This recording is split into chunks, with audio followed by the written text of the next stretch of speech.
All right, we're going to start the commentary.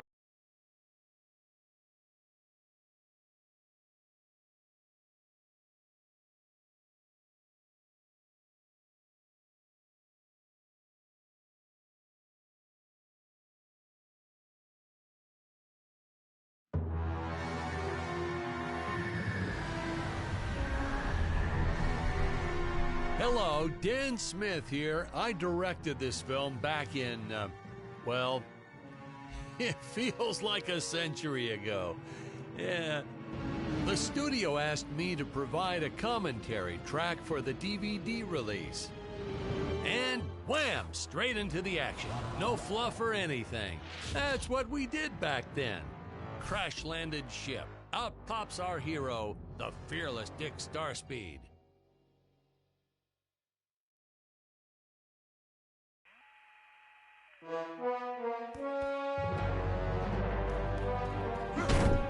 The ship's velocity reactor is damaged. I believe that I am stranded on an alien planet. Played, of course, by actor Jonathan Digby. Went on to some minor roles after this. Such a shame. I thought from day one this guy's got leading man written all over his face.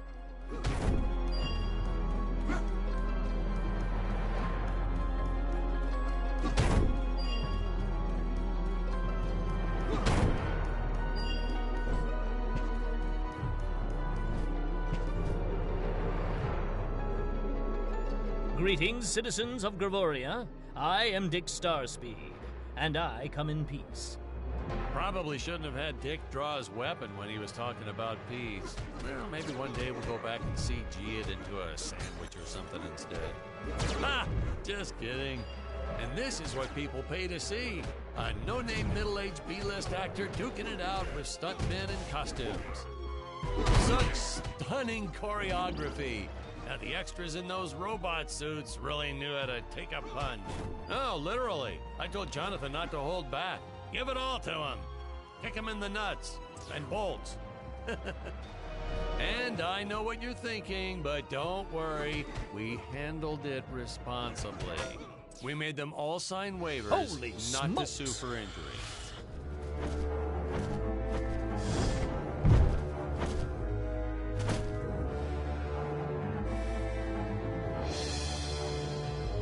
If I land squarely on that grain, I should survive this fall unscathed. Well, I shouldn't say this now, but you could actually see the strings if you squinted hard enough. A screenwriting trick from back in the old days. You put a grain silo or some haystacks down and it solves all your gravity-related problems. It appears some of my equipment was lost when my ship was shot down. But what luck. This high-tech scanner reports that my ray gun is nearby.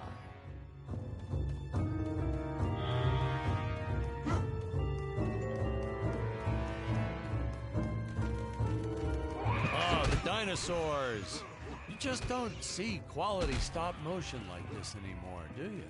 Someone actually sat there and moved them, frame by frame. Today, it'd be done with computers, but where's the artistry in that?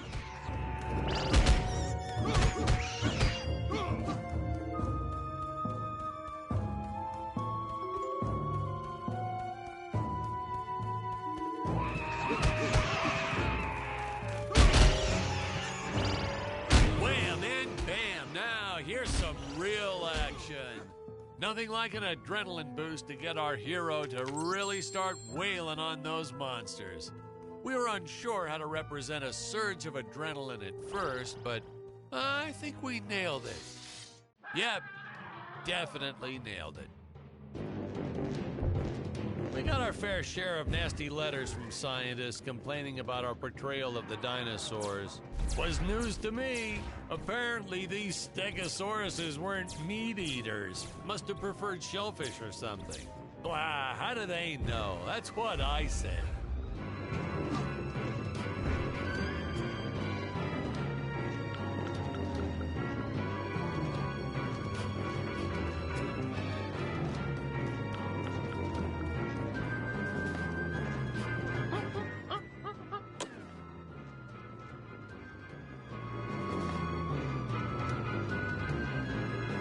As usual, the local population is defenseless. That's where our hero steps in and saves the day.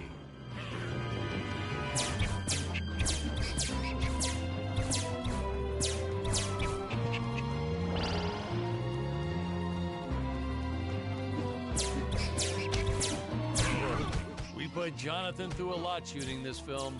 He wasn't the best actor, especially when reacting to getting hit. He's what you call a flincher.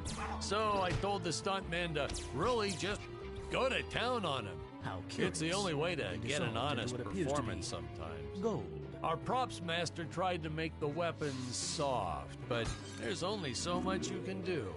Lucky for us, Dick's entire body was covered in that spacesuit. That thing was a lifesaver when it came to hiding bruises.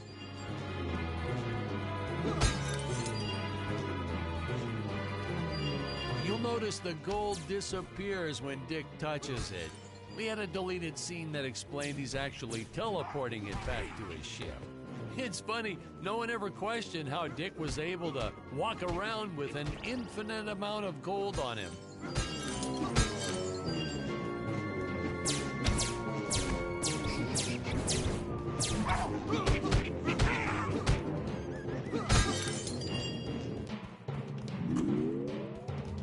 We had to redo these shots. Our first attempt was kind of a disaster. We tried using real apes, thought it'd cut down on the costume budget a bit. But have you ever tried working with apes? They are the worst actors ever. They don't sit still for a moment, and the second you take your eyes off of them, they're flinging their feces all over the place. Jonathan refused to work with them after he got well, let's just say that he had to take more than a couple of showers one day. You know, you never forget the smell of monkey poo. We steam cleaned the studio top to bottom. Still never got rid of it entirely. All through the rest of the shot, we kept finding those little surprises hiding inside various props. Boy, were those the days.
Some really top-notch stop-motion effects, huh? Unfortunately, we skimped on the Dick Starspeed puppet a little. The Earthman is not for you to eat, fiend! Oh, this was groundbreaking. We had the woman rescuing the man for once. We were really ahead of our time with this scene, but well, then again, I've always been rather progressive. The studio execs didn't seem to get why it was such a big deal, though. Sorry, we don't see this as anything unusual. Ha! Of course! It's unusual. A woman would never save the man. It just doesn't happen. Not in the movies, not in real life. I don't know why we didn't get more recognition for this scene. Well, I guess I was just a little too ahead of my time.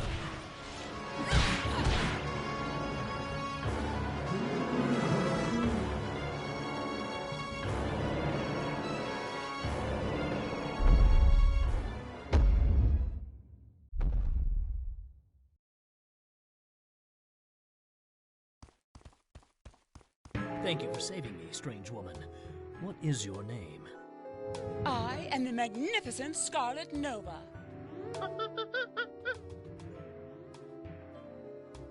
Do not question my motives. Just be happy that you are still alive. I must speak with my father at once. I shall teleport to his chambers.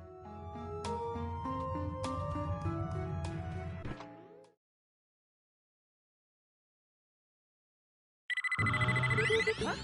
Where is this place? This is not my father's chambers. You have disobeyed me for the final time, Scarlet. Enjoy an eternity in the Tower of Eternal Solitude. For all eternity! Ha! The old fool did not notice I am wearing my jetpack.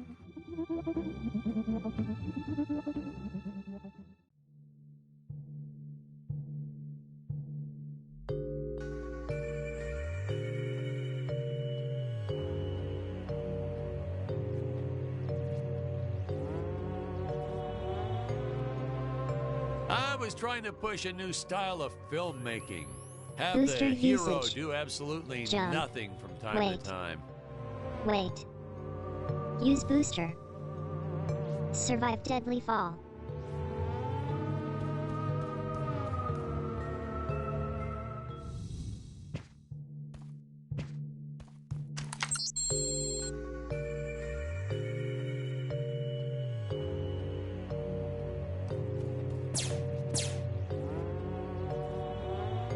Scarlet didn't quite realize she needed to shoot those energy orbs down below. Keep in mind, Stacy was doing this on a soundstage, okay?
The energy imps.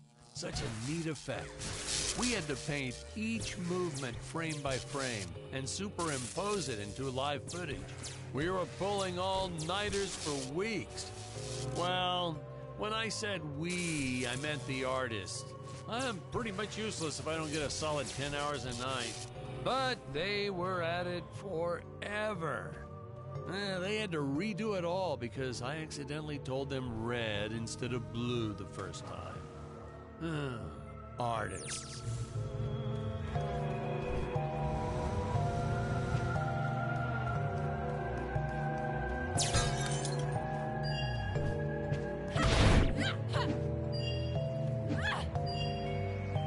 Curses! My father revoked my access to the teleport terminals. I shall only be able to utilize the ones I activate manually.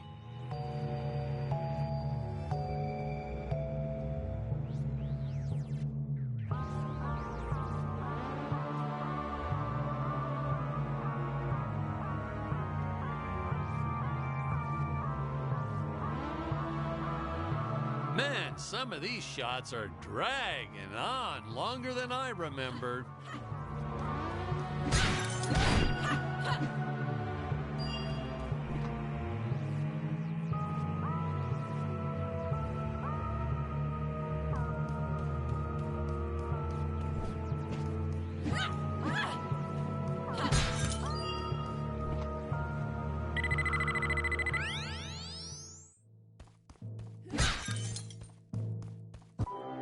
Ah, I knew you would return. Puny Earthman, you shall help me overthrow the Emperor. Why would you turn against your own father? How do I know I can trust you? Oh, this scene. This is practically Shakespeare in outer space. Just as the entire planet does. And, huh? Patrick, what's wrong with the video? Sorry, sir. Technical problems. Darn it, we're missing some really good writing here. There. Sorry about that. Well, we just passed right by her big scene. Basically, they agree to work together, but one must stay behind in the sleep chamber at all times. Should I rewind? Never mind. I'll continue from here.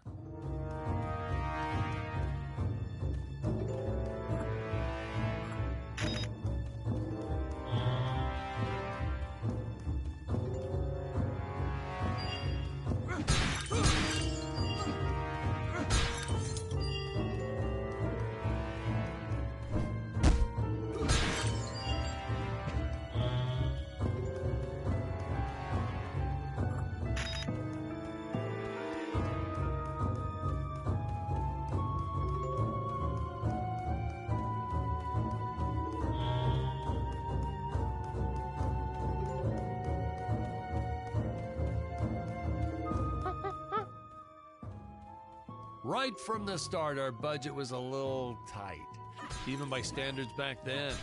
To make do, Tony shot a couple scenes in black and white.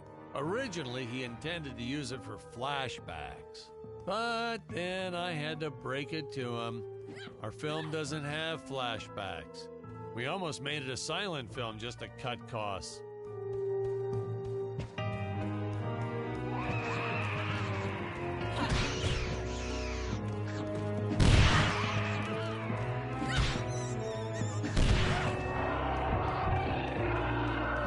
I felt it was an absolute necessity we have a T-Rex in this film, but we got this Serato thing instead.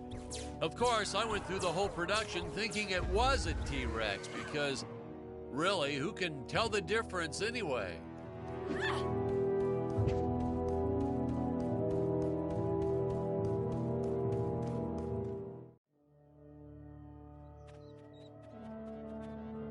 It would appear that now is the time for us to climb the deadly Tower of Monsters.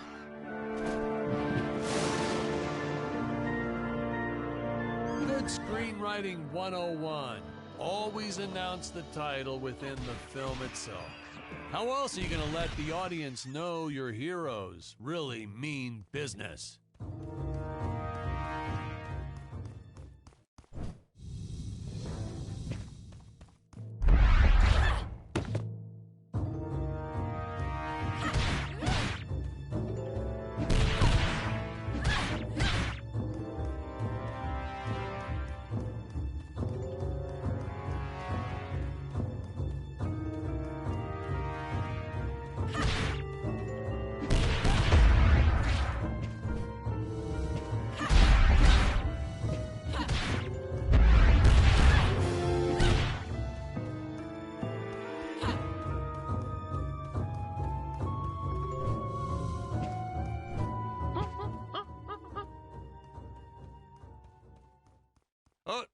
Spoiler alert, our heroes may or may not find a particular tool that will allow them to destroy those rock barriers later on in the film.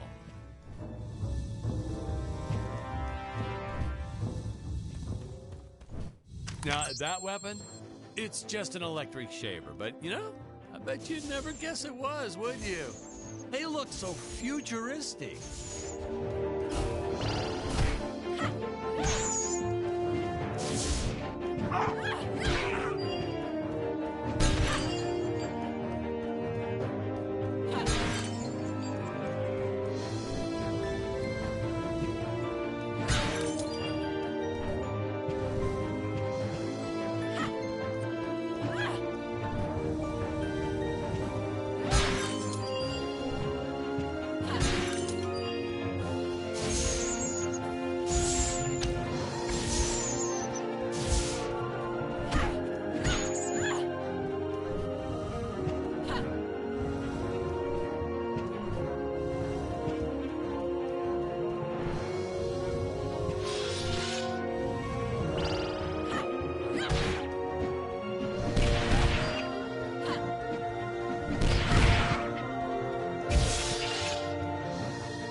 I could have made use of that one at some of our meetings with the studio.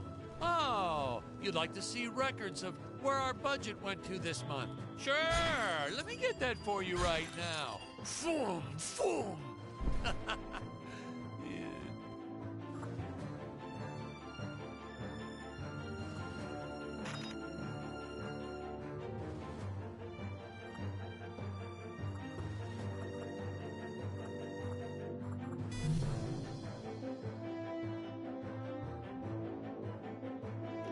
Unfortunately, those meetings ended in a much different way.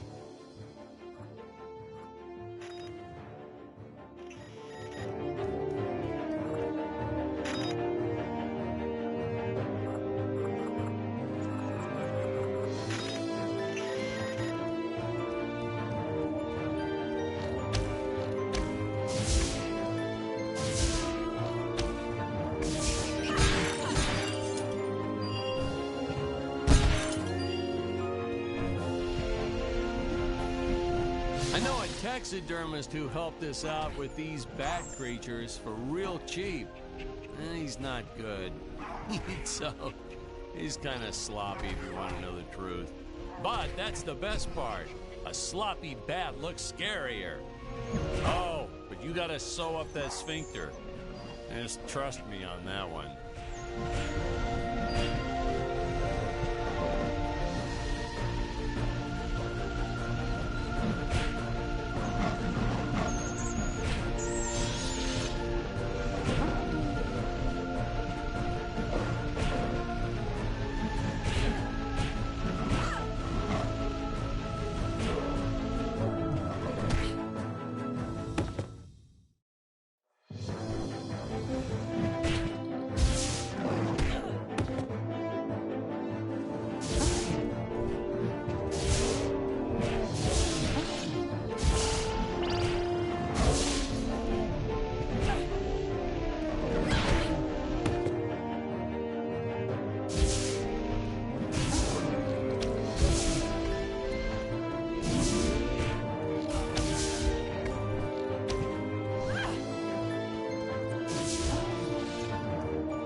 the squids.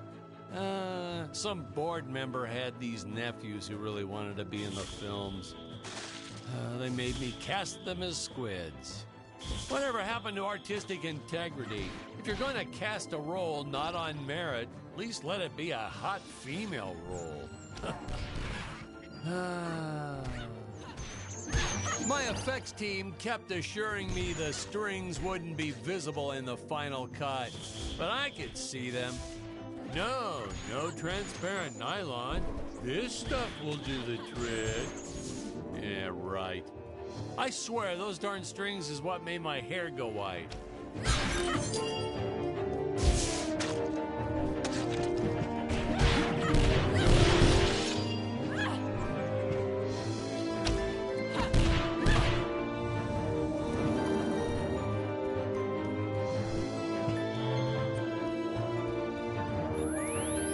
Air teleport usage. Jump. While in the air, use teleport. Quickly return to upper floor.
Want to miss a single minute of this scene. The nuclear ants.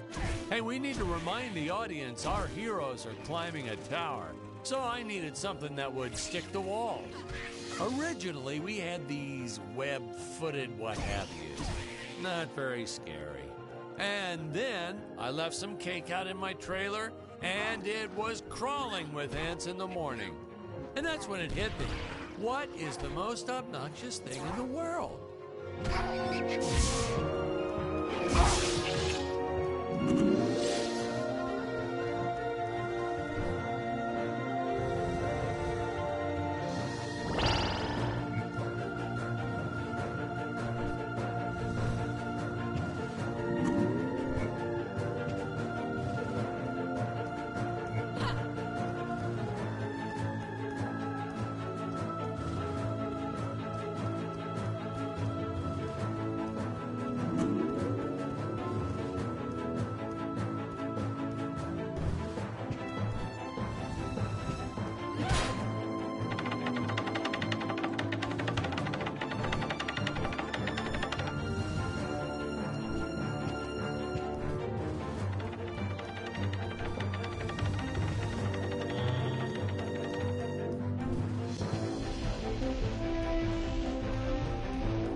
It was odd that a simple wooden cage would have such an elaborate high-tech lock.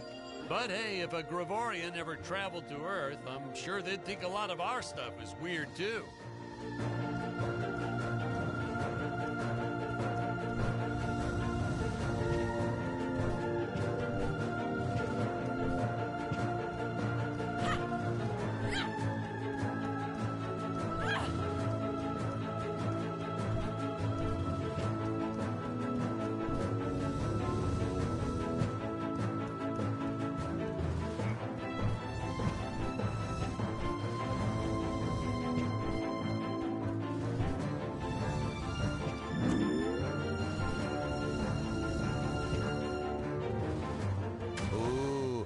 the fearless sea monster, always patrolling the shore, eagerly awaiting for his next meal.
Oh no! This head belonged to my co-pilot robot. He was the most loyal companion in the galaxy. Dick. Malfunction. Dick. Malfunction. These Gravorians will pay dearly for this, my friend. Now, what's a space adventure film without a trusty robot sidekick, huh? Am I right? Hey, the original draft, we had Dick and Scarlet team up with an alien from the planet's surface. You know the type, pointy ears, wise and emotionless. But then we came to our senses and realized that a giant tin can robot's way cooler. Besides, everybody was doing the alien thing back then. You know me, I'd rather be a trailblazer.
The insurance company made us install those safety guards after our actors fell off the set one too many times. Granted, they kept falling off even with the rails, but thanks to how the contract was laid out, we were no longer liable for their injuries.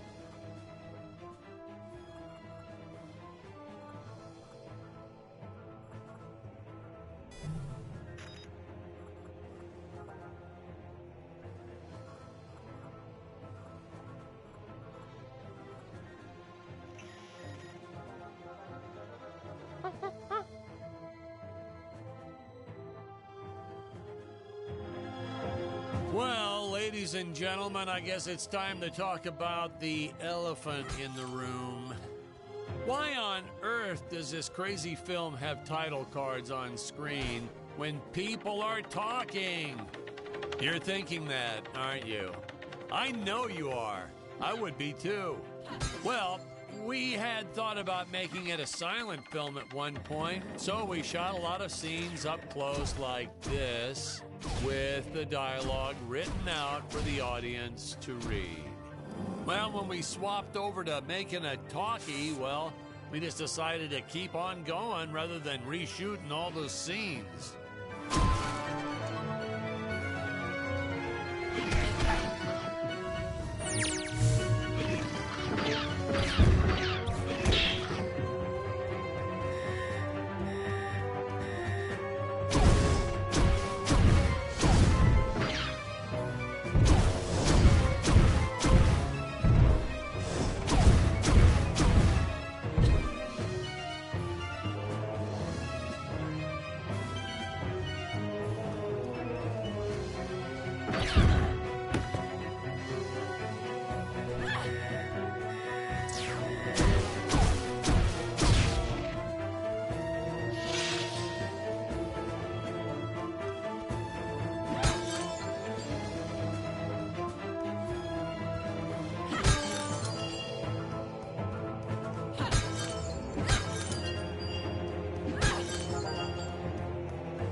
Best part about being in showbiz, craft services.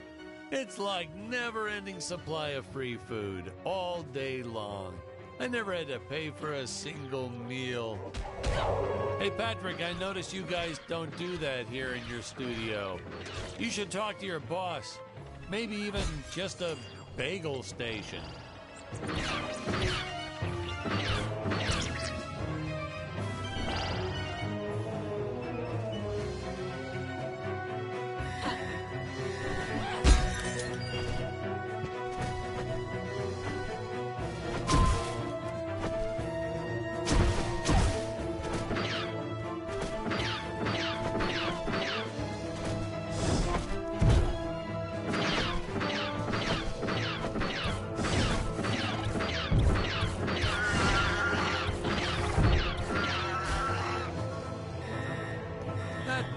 Nitpicking science community also complained about these Terra whatevers breathing fire, like there's fossil evidence of dinosaurs not ever shooting fireballs. It's not like I gave them neck frills or had them spit poison or anything ridiculous like that.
As luck would have it, the next lot to ours was filming some horror movie set in Transylvania.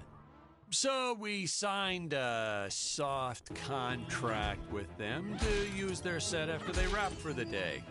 And by that, I mean we kind of snuck in and filmed it real quick when no one was looking.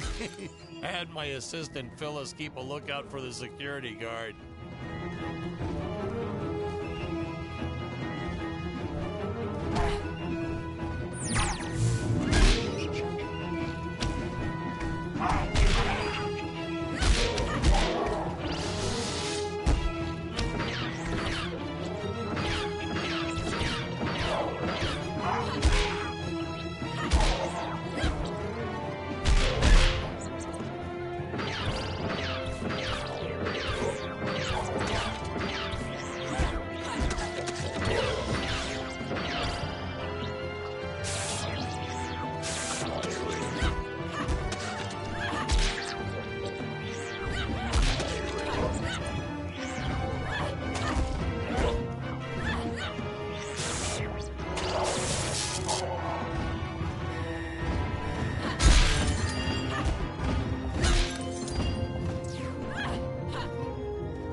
Originally, we shot this scene with Scarlett using the landmines, but then I came to my senses and we reshot with Dick. I mean, a woman using high explosives? This may be a science fiction, but we have to keep things at least somewhat believable. Hey, most days, the effects team really nailed it. Dinosaurs, saucers, hey, you name it. But these, deflating rock boulder cubes, not their best work. Just looks kind of odd, if you ask me, like giant whoopee cushions. And they said they could add some debris and explosions or two afterwards. And then we ran out of budget. Well, to be fair, we ran out of budget several times, but still, I lost a lot of sleep over these rocks.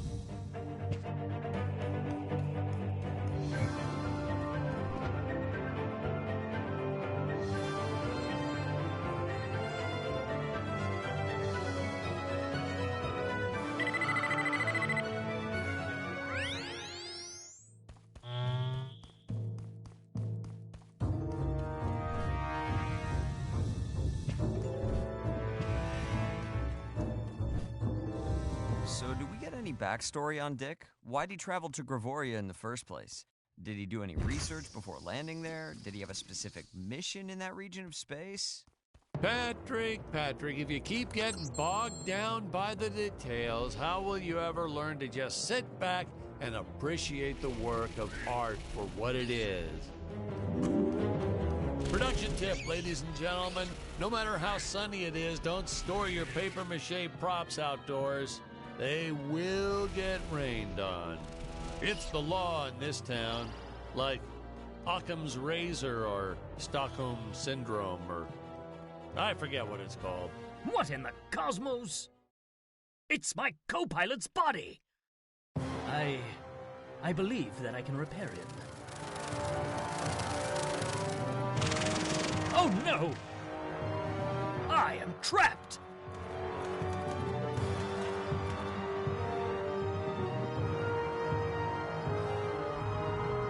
Master Dick. Master Dick.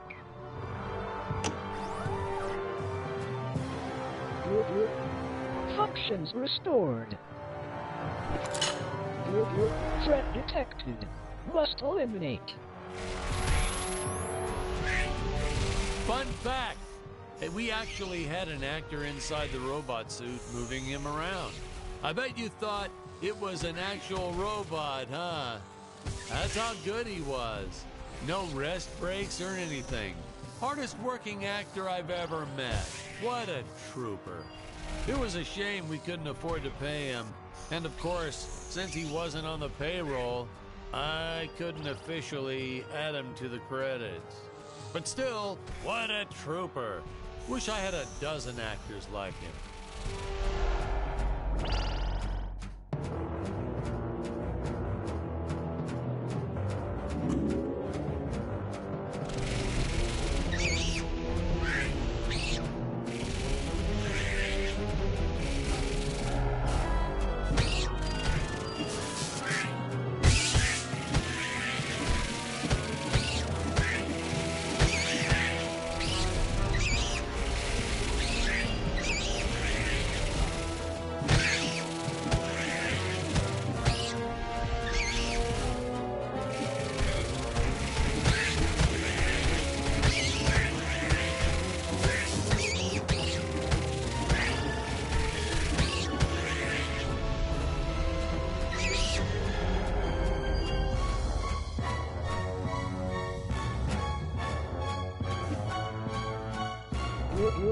Dangerous radiation detected.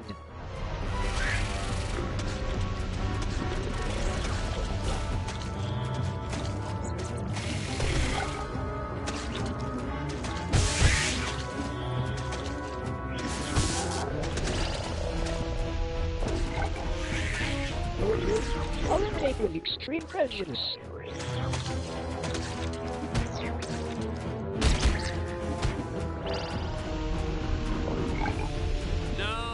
We didn't use the same material for the toxic waste as we did the slimes. I mean, why fake something when you have the real deal available? We found a place where people were just dumping the stuff away for free. I was hoping the crew members handling it might get some cool superpowers from it, but no, nothing like that.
I will strike down upon you with great vengeance and furious anger.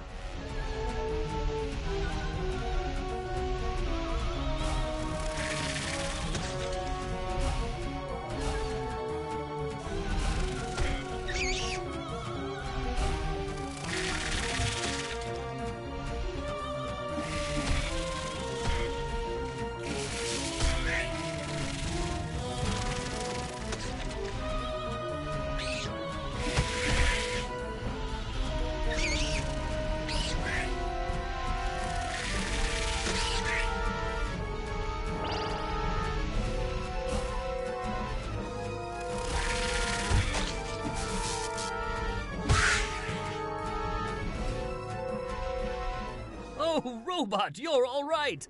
And you saved the day. You're threat eliminated. Looks like the Emperor's days are numbered. At long last, we have assembled our team. A lot of reviewers and fans, too, always wondered why we shot so few scenes with all three heroes in it together. I mean, we did our best to explain it.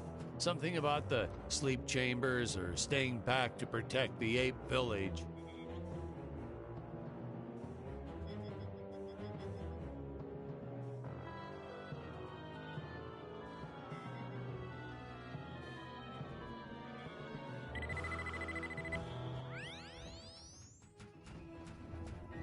Really, it was just logistics.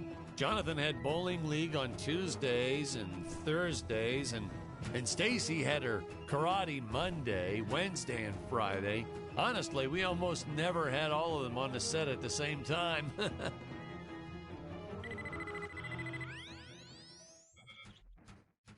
Our robot actor was in some religion that only allowed him to work on Sundays. I'm still a little skeptical about that one, though.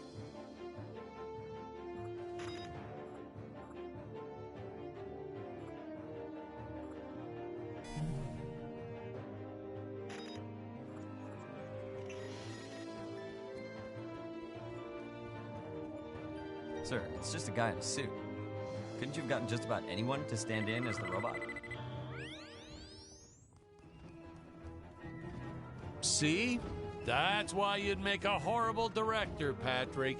His touches were subtle, to say the least.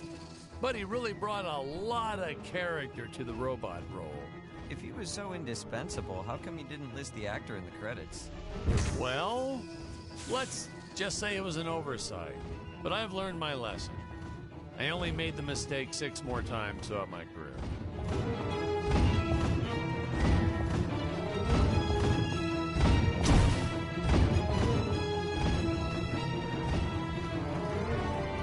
We first tried this one with regular logs. Well, that was disastrous.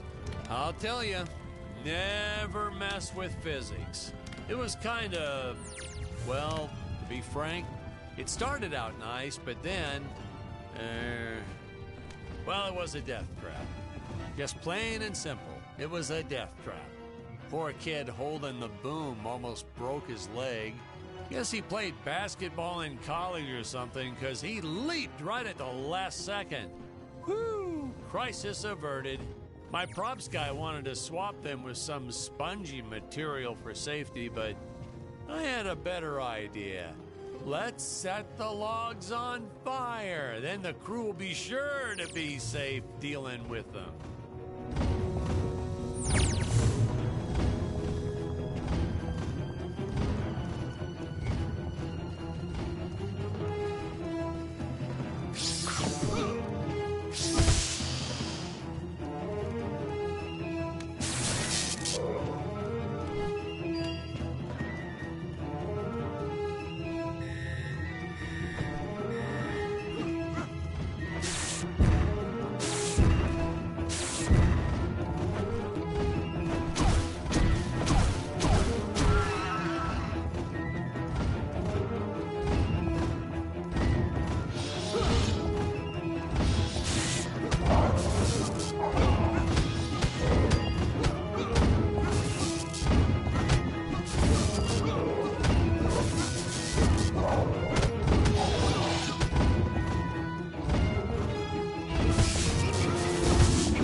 You know what I was thinking?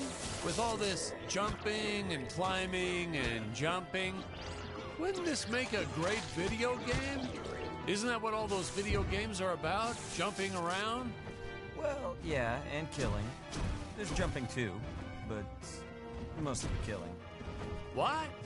Patrick, that's awful. What sort of example are we setting for our youth? Well, movies are pretty violent too. Your heroes have killed everything in sight. You had Dick shooting a dinosaur in the face in the first 5 minutes.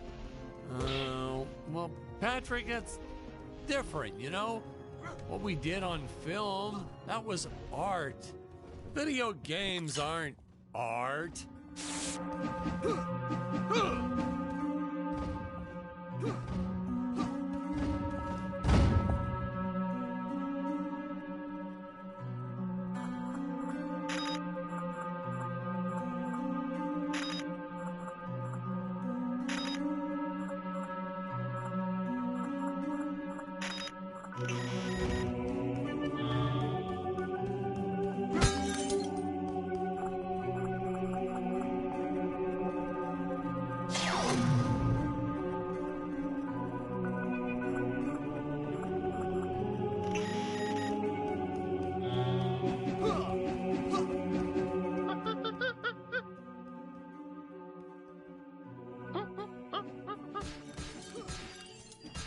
Funny story about the two caged apes in this scene.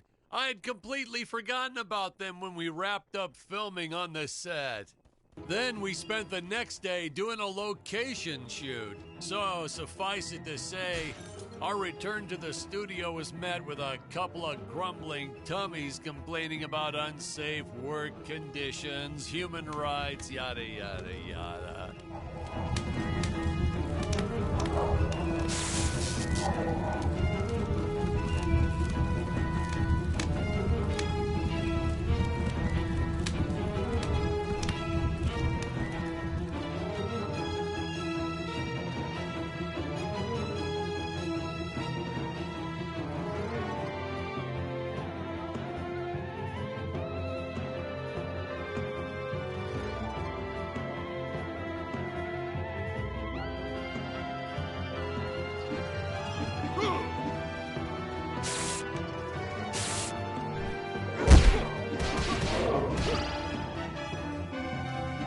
Hey, Patrick, I was thinking we should take a little break and get a bite to eat.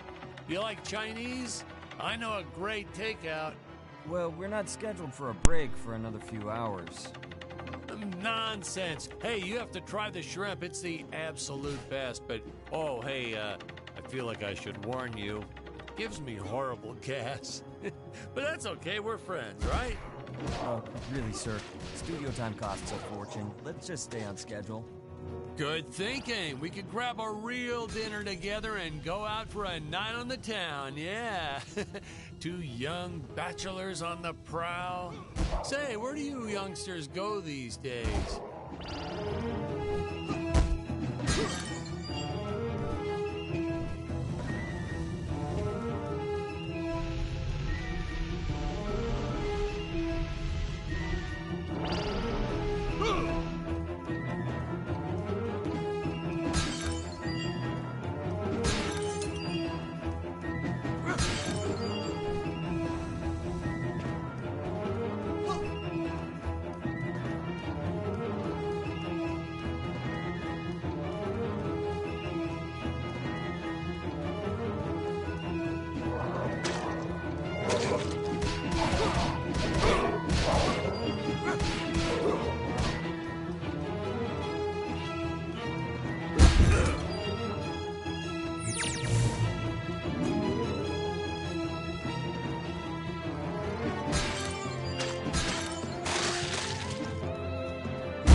You know, this movie may not have made the big splash in Hollywood or even made the budget back for that matter, but hey, in the end, I think it was still worth making just for those die-hard fans that really love it.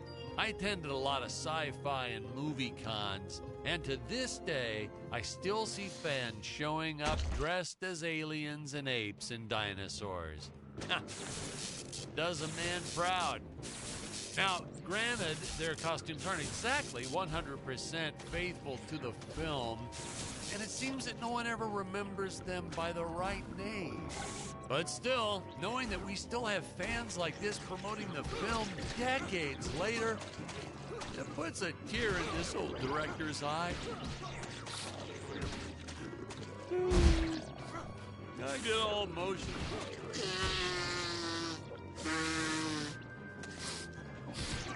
Okay.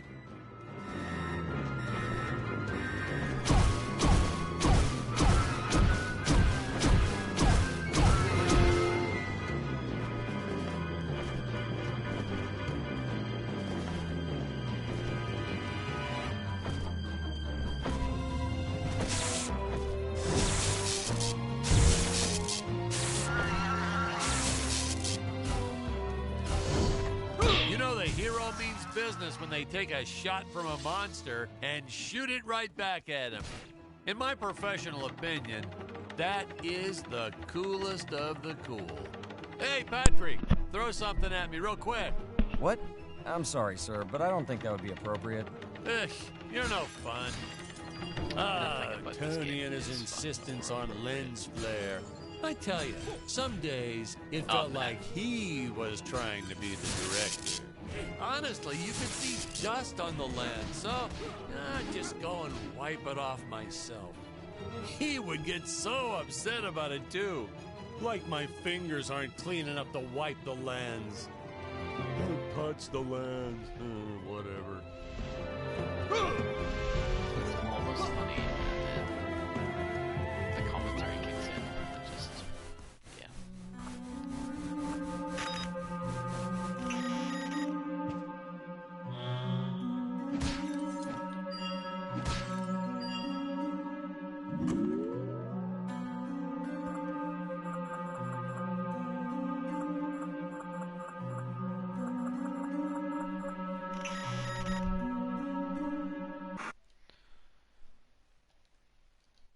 Second.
Oh god.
Rickety old things, the higher up they went, the more they sounded like they were gonna fall apart.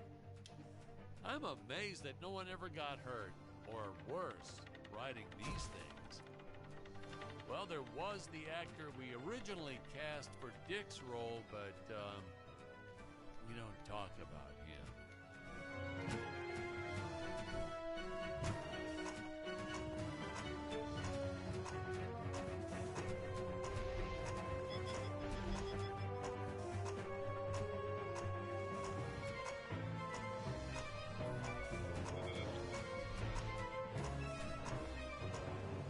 Ooh, you really start to get a sense of how high up our heroes have been climbing here. Reminds me of how the crew always used to comment on how high everyone was. Those jokers, they'd even say it when we were filming the grounded scene. And they all giggled like school children whenever they mentioned it too. So I'd make sure to laugh even harder so they'd know I was in on the joke. Whatever it was.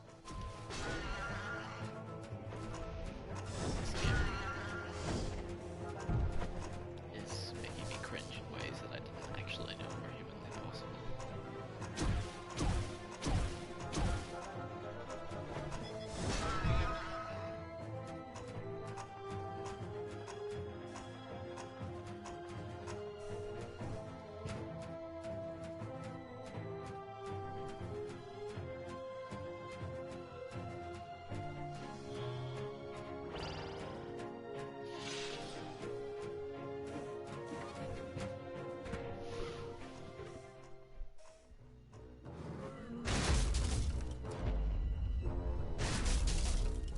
I cannot fight this beast here. I must make for higher ground.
We actually built sets back then.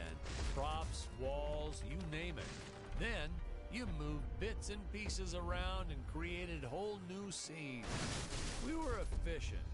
I adopted that technique to my wardrobe, too. If you mixed and matched efficiently, you could get by for years on only a handful of shirts and underwear. Oh. But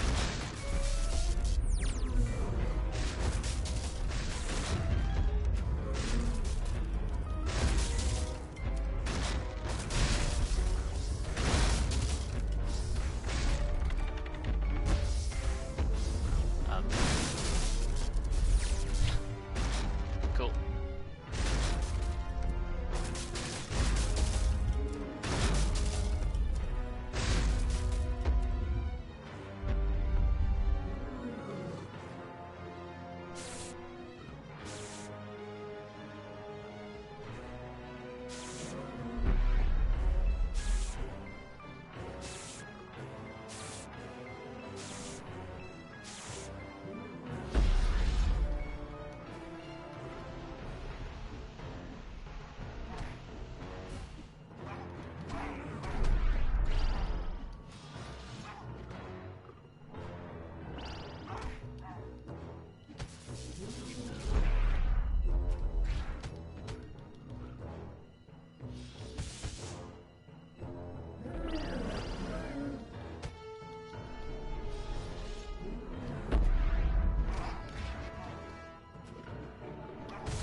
can never get enough of these free-falling shots.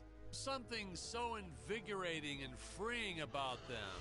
Like sticking your head out of the sunroof while driving on the freeway.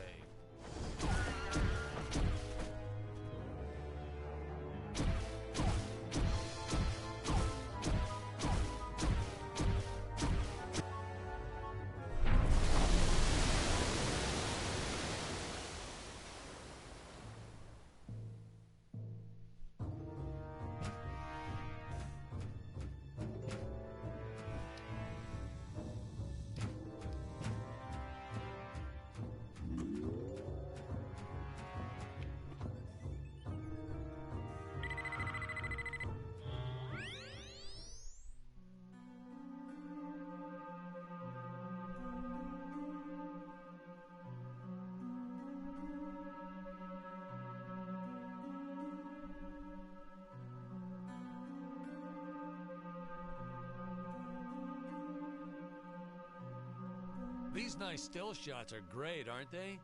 Just hold still, leave the camera way back like that, admire the music and the set pieces.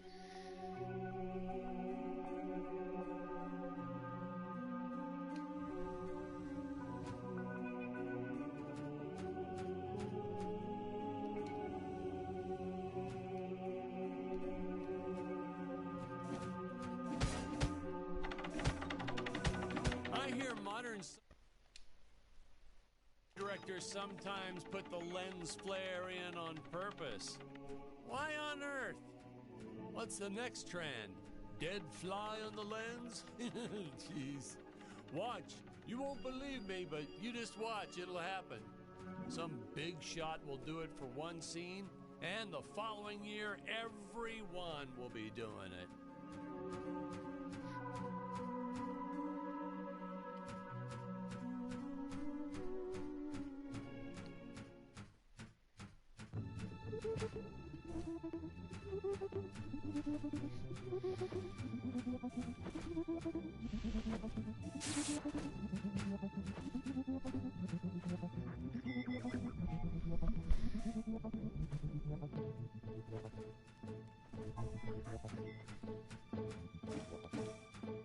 Dr. Peculiar! Yes, Your Eminence? Release the Mechamelion! But Your Eminence, the Mechamelion isn't ready. What is the meaning of this? Are they I ever thought it ready? was completed! Genius is never completed, Your Eminence. I was just preparing to install a chainsaw on his tail. Enough! Your tinkering costs me precious gold and time. You do not have that luxury, Dr. Peculiar. Yes, Your Eminence. Releasing the Mechamelion at once. Ah, Ludwig. Yeah, good old Ludwig. We cast an actual Bad RuneScape doctor reference. to play Dr. Peculiar. That is the Never best thing in this again. game so far. Oh my God, he was a cranky old coot. May he, rest in peace. The costumes, the script, the creature effects, you name it, he wouldn't stop criticizing everything.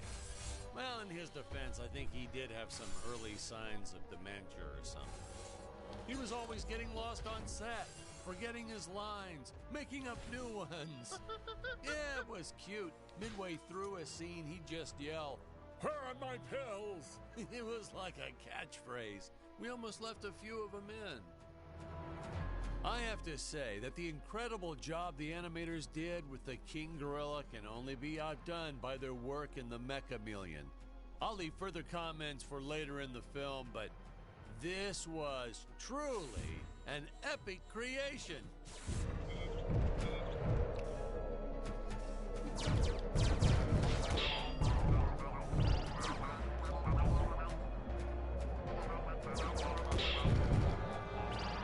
Trophy get. GG.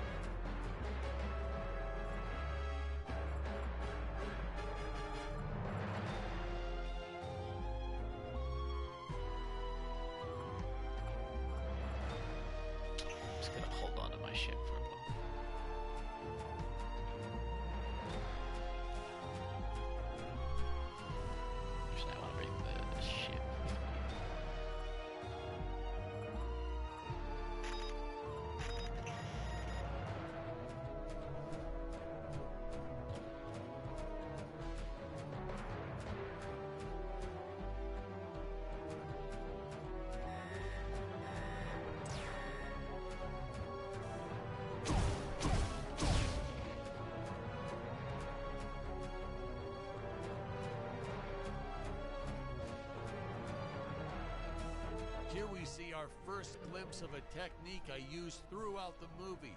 Want to make a big scary monster look even more menacing? Put it in a dome. Monster doesn't look scary enough already? Put it in a dome. Want the audience to know when a monster really means business? Put it in a dome.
Saucers. Oh, these guys were just adorable.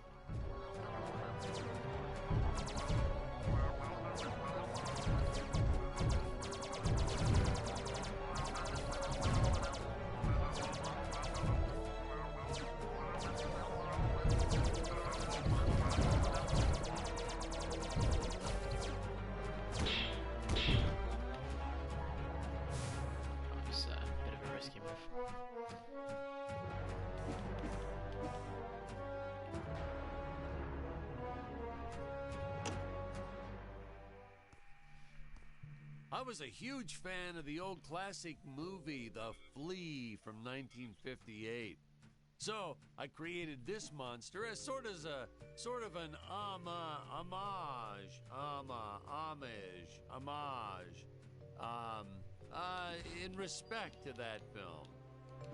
I have the darndest time with that word, homage.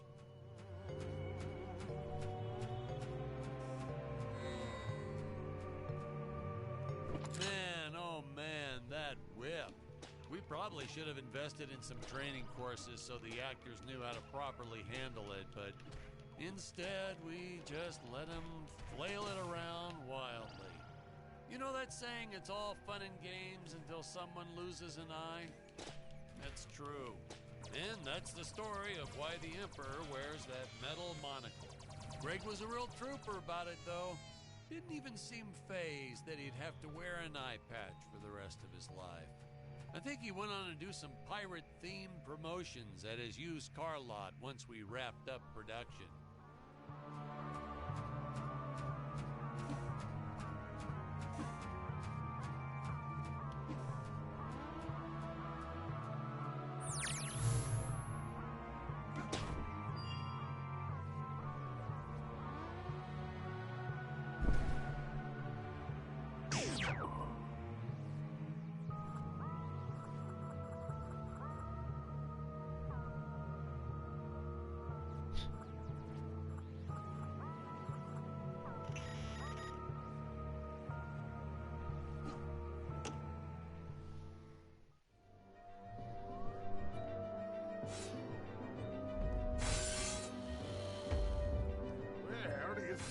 Chameleon!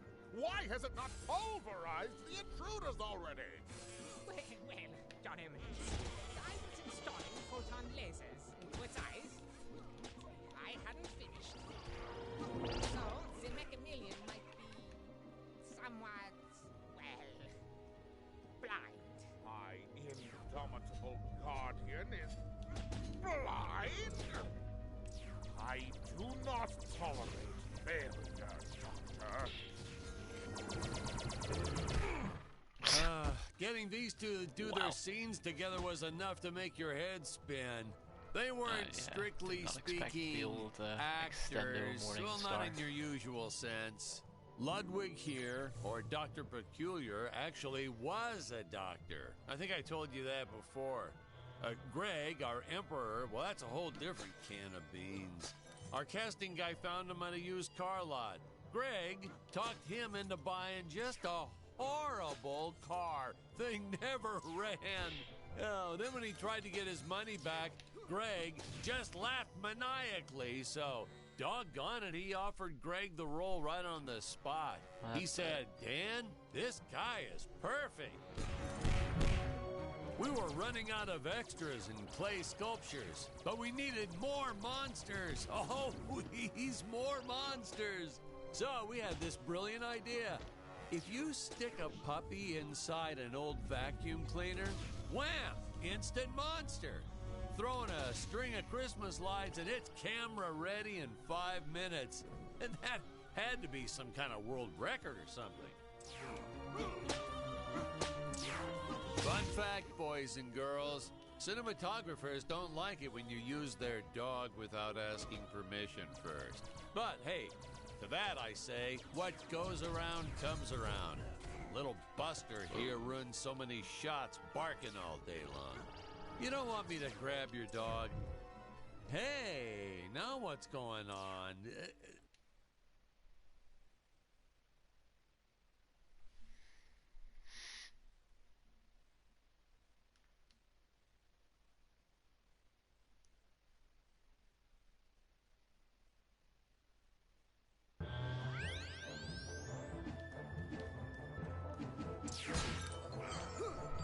That forever wood.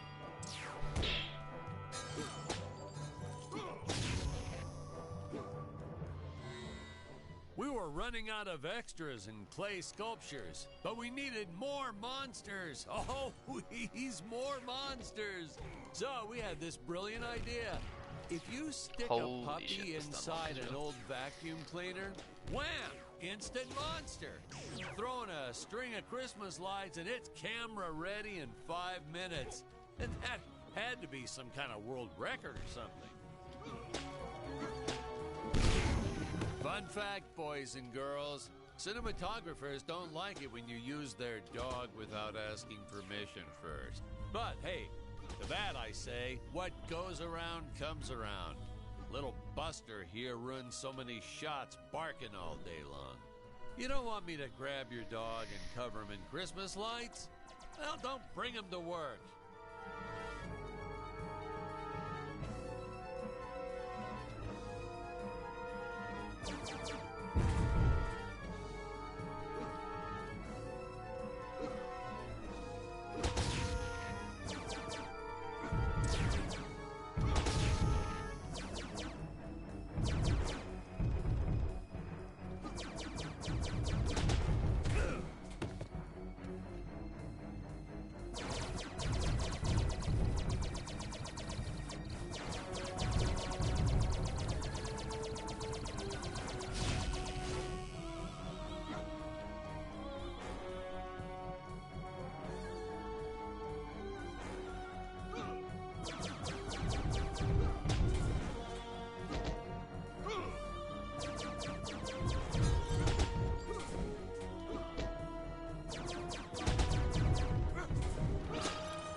altitude where Dick's rocket ship had crash landed at the start of the film. When I think back about all the work we did, building this darn tower and making models, and costumes and sets and props, and then trying to keep it all straight during filming and not getting anything all mixed up. It's exhausting. Just thinking back on it is exhausting. I wish I could tell my younger self to just direct romantic comedies.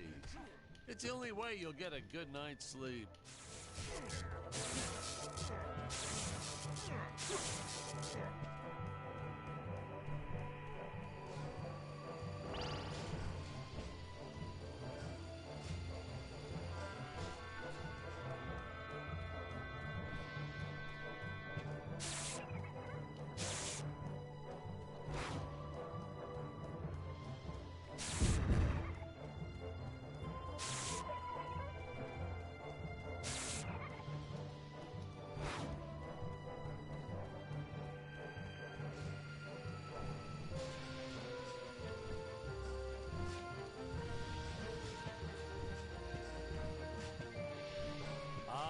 Yes, the rotating contraption things. We actually used Ferris wheel parts from an old amusement park. I think it was called Disneyland. Disneyland? Isn't that kind of close to... Yeah, and the courts agreed with you. They shut them down before they opened the gates. Yeah. Well, it's their own fault, I guess. Naturally, my production team swooped right in and bought up everything they could get their hands on. So I guess there was a silver lining to their legal battles. One man's lemon is another man's lemonade. Or however that saying goes.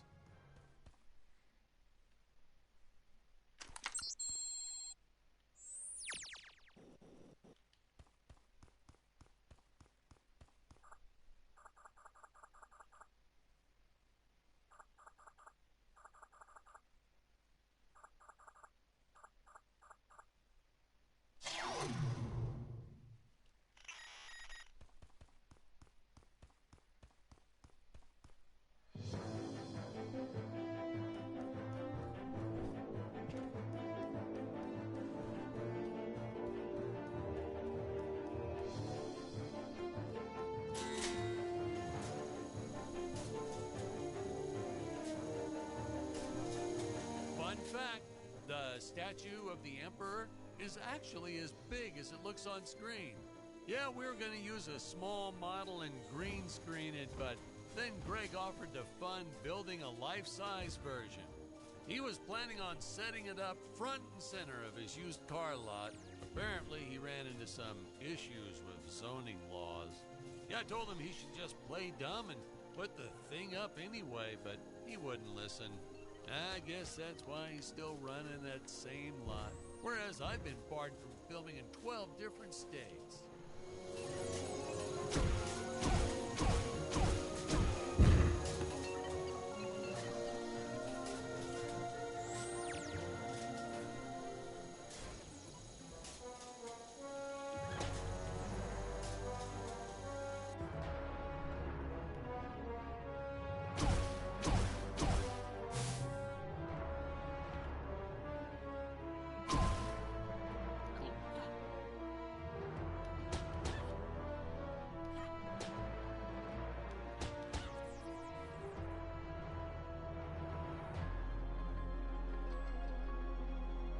If I told you how much gold paint we used on these darn sets, you wouldn't believe me. We were originally trying to decorate this whole set in precious stones. I wanted that sparkling effect, but then my props guy shook his head. I've learned that when he shakes his head, it's best to go with Plan B. Unfortunately, Plan B meant a cement mixer filled with gold paint. It was so much hard work, even I had to finally roll up my sleeves, dive in, and call some interns from the community college. Man, there's nothing college kids won't do for free pizza.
I had with the studio head.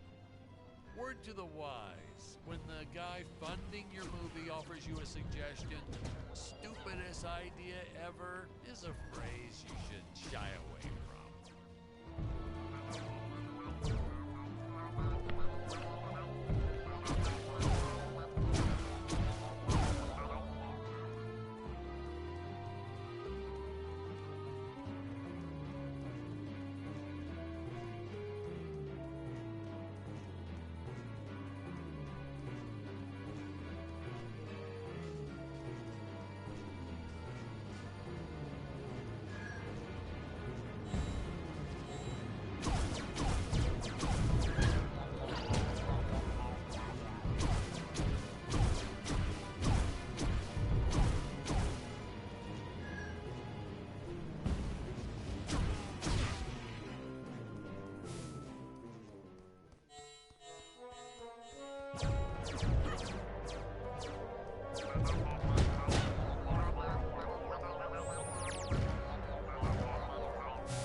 I have come here to end your empire and free these apes from your tyranny.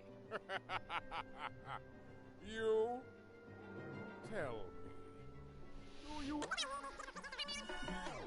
allow me to As you can see, I do not need those darn dirty apes. It is a kindness that I allow them to survive. I give them work so they believe their life has purpose. All I truly want from them is their gold. Gold? Ha! What gold? Have you not seen the result of Gravoria's planet-wide radiation? When living beings die, their bodies are transmuted into solid gold. The apes are useless. I send my minions to harvest more gold for my empire. You are a cruel, heartless monster. Perhaps. Perhaps.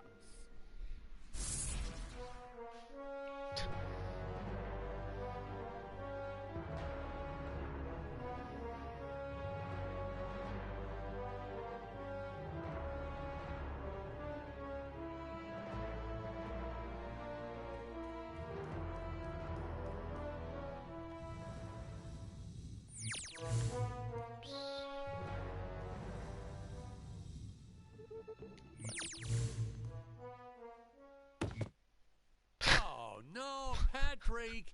You got the wrong footage again.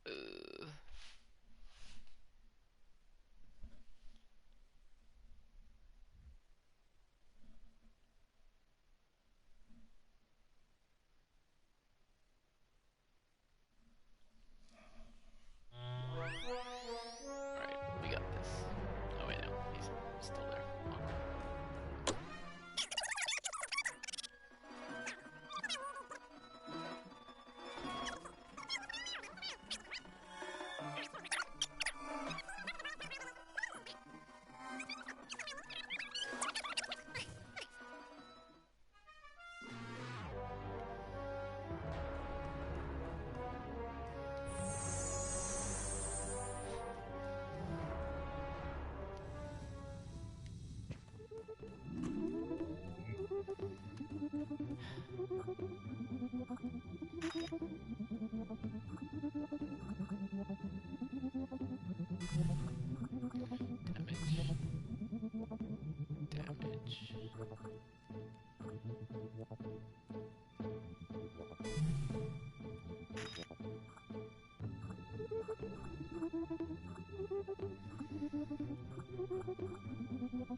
That scene always makes me woozy.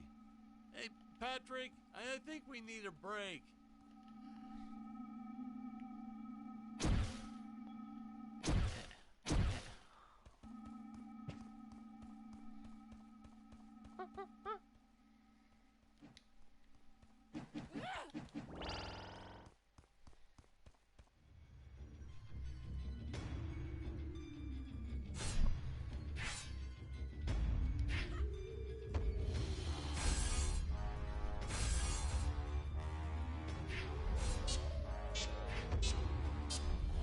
Imagine one of those on your average elevator? Still, it's even worse when you press all the buttons on a real elevator. People get so annoyed when you do that.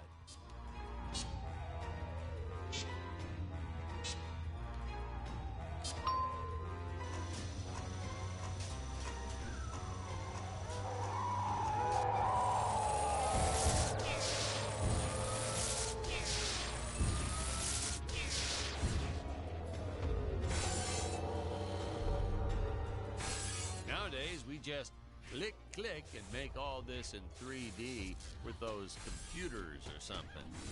But no computers here. No, heck no. I still don't know how to work one of those damn contraptions.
Set construction 101. To make it look nice, you gotta make it look shiny. That's the secret ingredient, you know.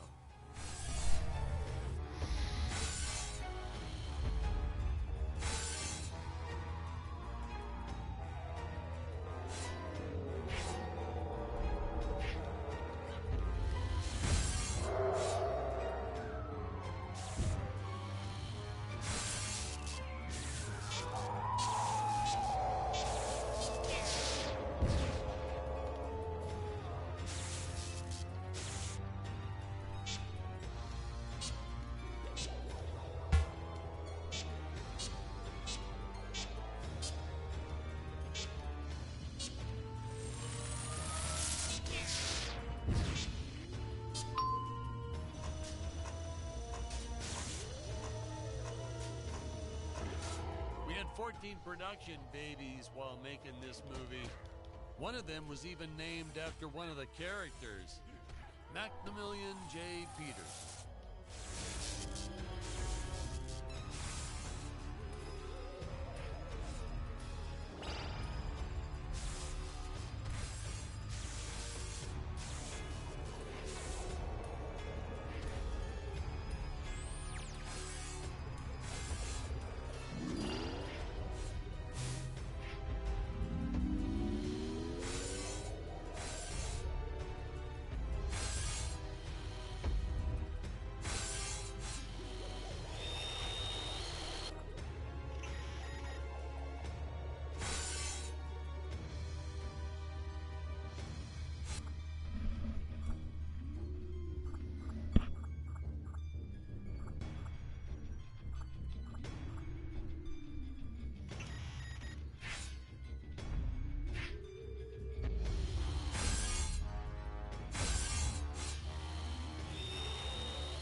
crippling fear of heights.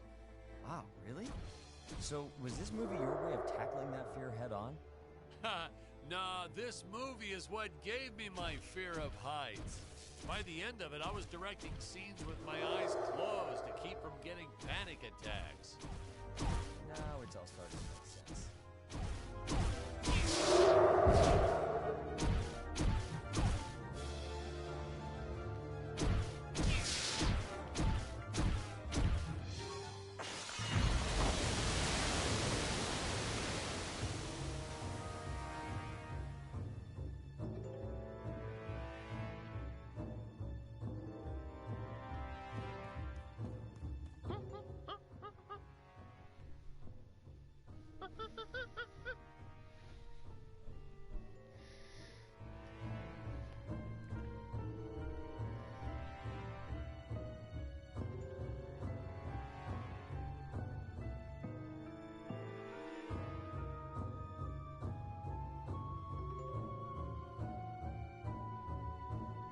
Yeah, this was certainly one of those more contemplative moments.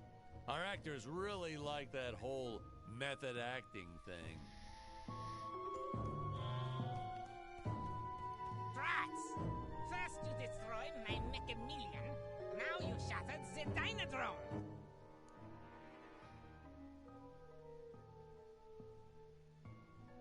Now they all escape!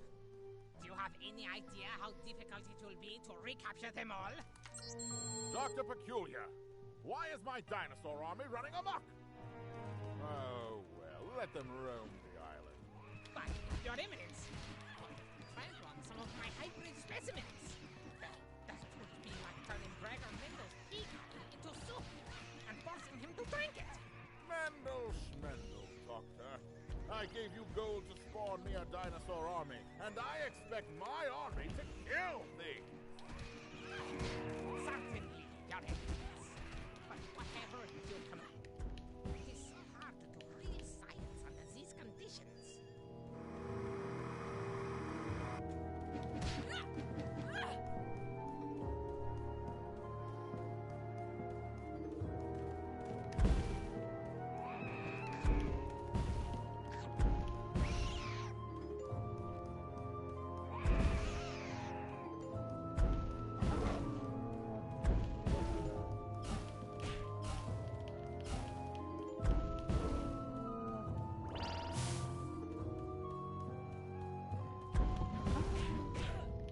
The stop-motion team was so stellar, and they worked for peanuts. They really did.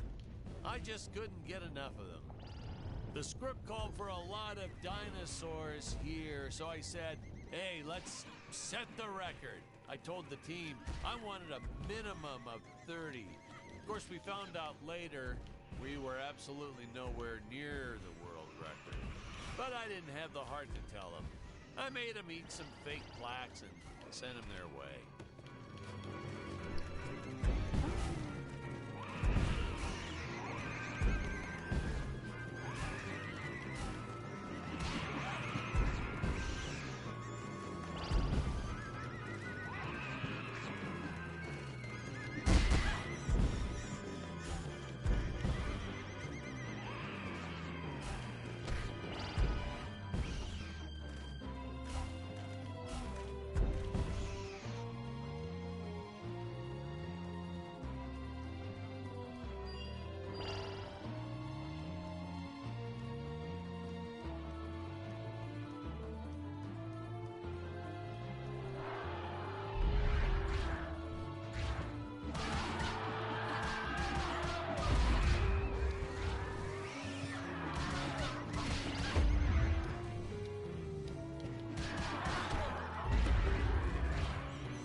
Tyrannosaurus Rex!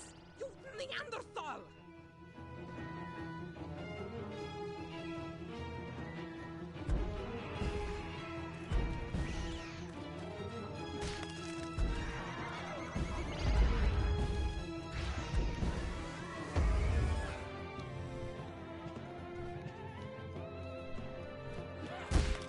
Great! Do you know how long it took me to crossbreed killer bees with velociraptors?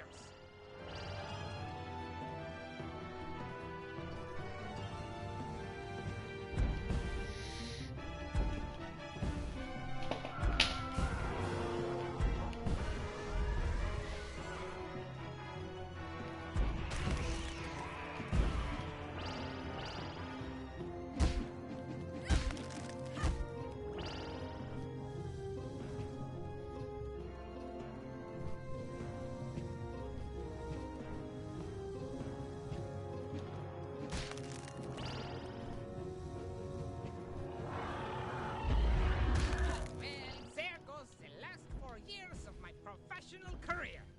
I hope you're happy now. Welcome to a world with no genetically modified carnivorous dinosaurs.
Recalling similar lightning switch. Searching. Available rocket ship detected.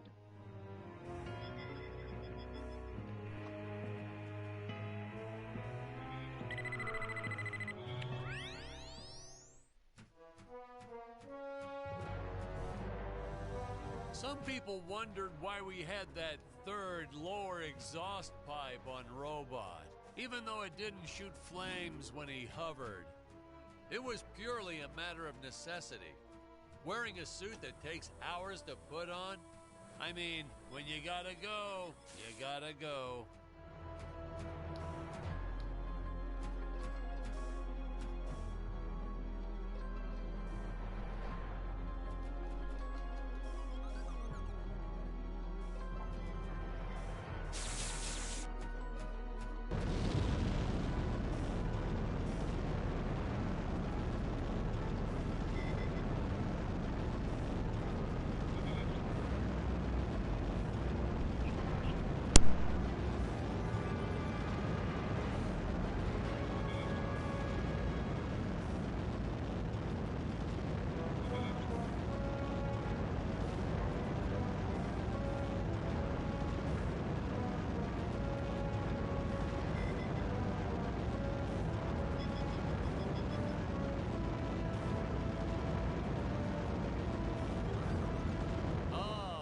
manned space station.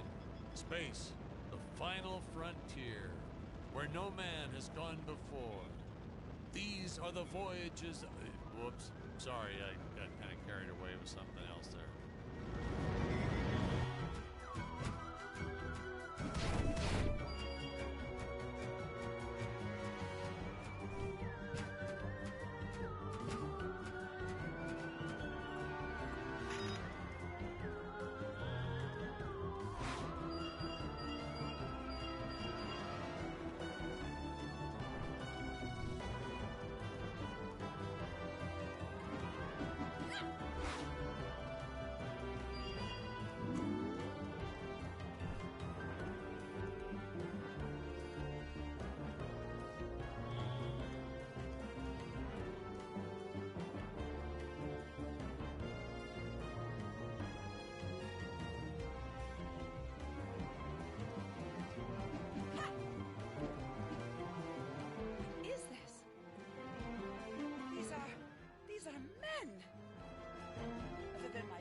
And the scientist, I had never seen men on Gravoria before. It's funny because when she says that line, it almost sounds like she's insulting Dick's masculinity. None of us caught it in the filming. But at the premiere, I saw the reaction on Jonathan's face. Whoops.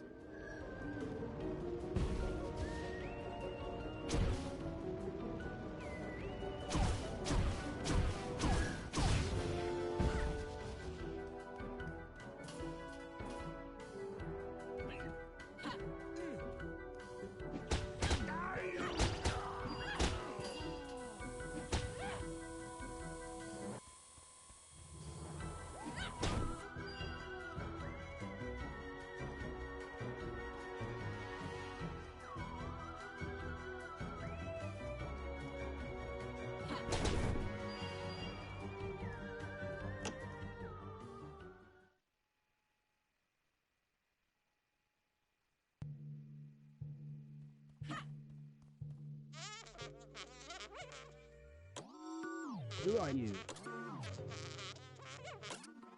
Gosh.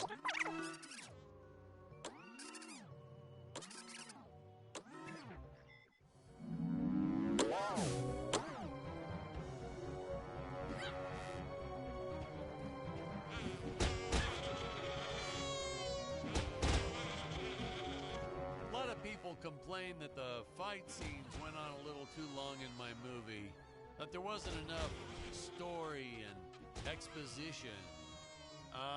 Excuse me, what kind of movie did you decide to go see? An action movie, you say? Last time I checked, dialogue wasn't a movie genre.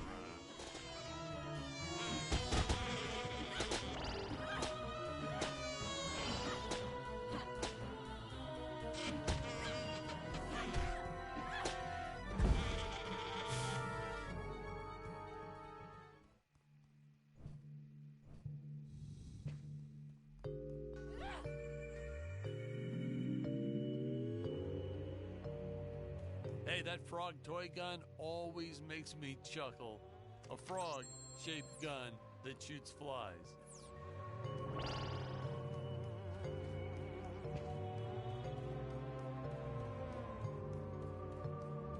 You're stuck.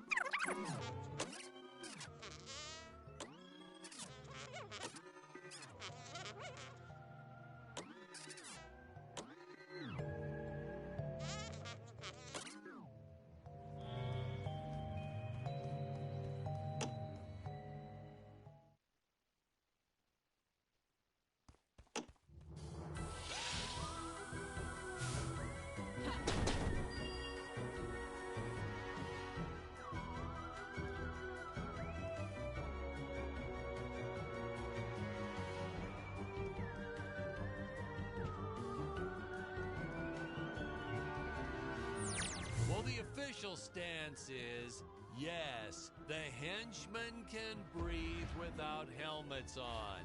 I get asked that a lot by people trying to find plot holes. And that's your answer, people. It's not a plot hole. It's not like we ran out of budget and couldn't afford to buy more glass bubbles. No, sir, that's nonsense.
Larger than I ever imagined.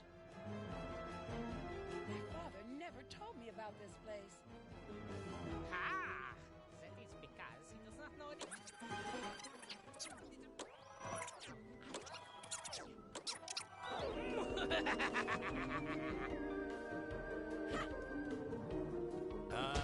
The doctor. After the first few outbursts, I tried firing him. He was heartbroken, devastated. And then the next day, he'd just show back up to work like nothing happened. I couldn't bear to fire the man twice. That look on his face the first time. Well, that just made it worse.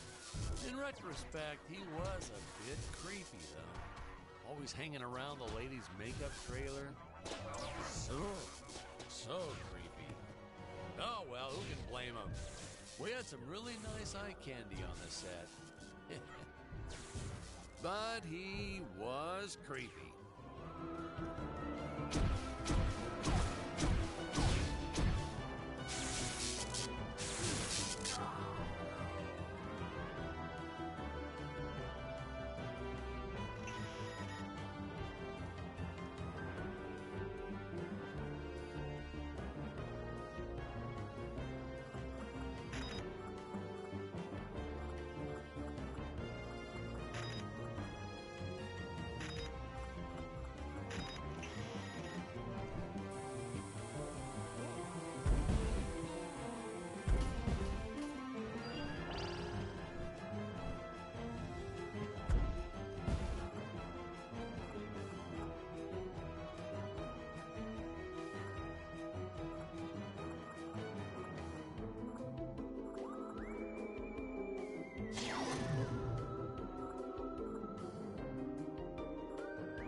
Invisible men are always cool, and the great thing is, they're easy to cast because of obvious reasons. Actually, that's what I wish I was when my ex-wife or IRS come knocking at my door. Forget I said that. Patrick, we've been recording for a while. Can we take a break now? Well, we're a little behind, but sure, let's take a fiver. Oh, man. Man alive, that feels great to get those headphones off. Whew. Whew. That's a load off my shoulders, which is that's actually a load off my head, which is a load off my shoulder. But anyway, you know, I gotta level with you. Most of the cast, not that great. Worst acting I've seen, probably. Yeah, we'd shoot some scenes a dozen times just to get it right. Hey, Hey, you're not recording any of this, right? Oh, nah, it's all good. I'll just make a note to edit this stuff out.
Wait, did the actor just pick up a film reel?